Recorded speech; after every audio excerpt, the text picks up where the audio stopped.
Menaces russes, fantasmes ou réalité, au sein de l'Assemblée nationale et plus généralement de la classe politique, la question divise. Un débat a eu lieu ce mercredi au sein de l'hémicycle. Objectif du gouvernement, convaincre les députés de voter symboliquement en faveur d'une hausse du budget de la défense de 6,7 milliards d'euros pour une dotation globale de plus de 57 milliards.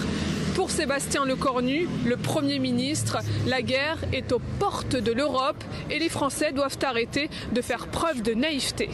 Les Français sont déjà trop portés à croire qu'ils peuvent dormir tranquilles, qu'ils n'ont qu'à s'en remettre à d'autres du soin de défendre leur indépendance. Il ne faut pas les encourager dans cette confiance naïve qu'ils paient ensuite par des ruines et des massacres. Il faut les encourager à compter sur eux-mêmes. Ces mots sont ceux du général de Gaulle confiés à son ministre Alain Peyrefitte.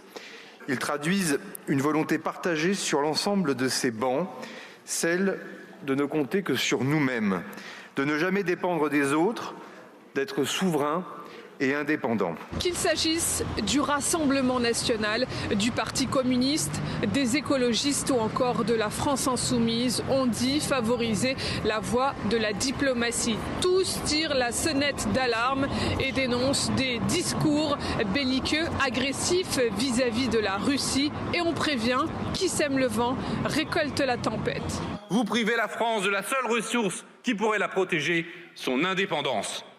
Et vous y ajoutez depuis 2 ans une rhétorique belliqueuse que vous répétez, martelez, imposez dans le débat public. Une rhétorique qui obscurcit les esprits et ouvre la voie au scénario du pire. Vous parlez de réarmement massif, de nations menacées, de conflits imminents avec la Russie. Vous allez jusqu'à faire dire au chef d'état-major des armées qu'il faudrait accepter l'idée de perdre nos enfants. Et vous persévérez avec votre tout nouveau service militaire volontaire, bâclé et sans moyens. Au début du siècle précédent, on appelait cela le bourrage de crâne, de la propagande pure et simple, à force d'asséner que la guerre va advenir, que rien ne peut l'empêcher. On finit par ne rien faire pour l'empêcher et on l'obtient. Vous ne cessez d'affirmer que qui veut la paix prépare la guerre. Rien de plus faux. Si l'on veut la paix, on prépare la paix par tous les moyens possibles. La guerre n'est jamais une fatalité, c'est toujours un choix politique. Notre peuple n'en veut pas. Sans surprise, au sein de l'OTAN, on confirme l'existence de cette menace russe et on prépare les esprits à la guerre. Je suis ici aujourd'hui pour vous faire connaître la position de l'OTAN et expliquer ce que nous devrons faire pour empêcher une guerre avant qu'elle ne commence. Pour ce faire, nous devons être très clairs sur la menace. Nous sommes la prochaine cible de la Russie. Nous sommes déjà en danger. Quand je suis devenu secrétaire général de l'OTAN l'année dernière, j'ai averti que ce qui se passait en Ukraine pourrait arriver à des pays alliés aussi. J'ai dit que nous devions passer à une mentalité de temps de guerre. Du côté de Moscou, on réfute toute ambition d'attaquer l'Europe. On déplore en fait l'inverse. On écoute le chef de la diplomatie russe, Sergueï Lavrov. Les Européens élaborent de toute évidence des plans visant à renforcer leurs capacités directement aux frontières de l'Union Russie-Biélorussie. Rien qu'en Pologne, les autorités ont annoncé leur intention de multiplier par 30 la production d'obusiers de 155 mm.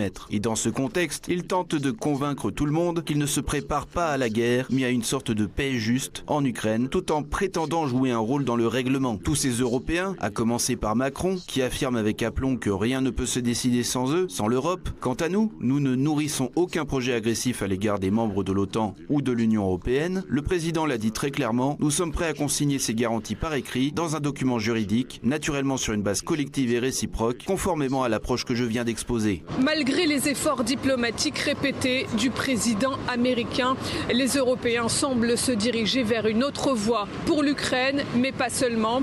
En effet, ils se préparent progressivement à un conflit généralisé avec la Russie.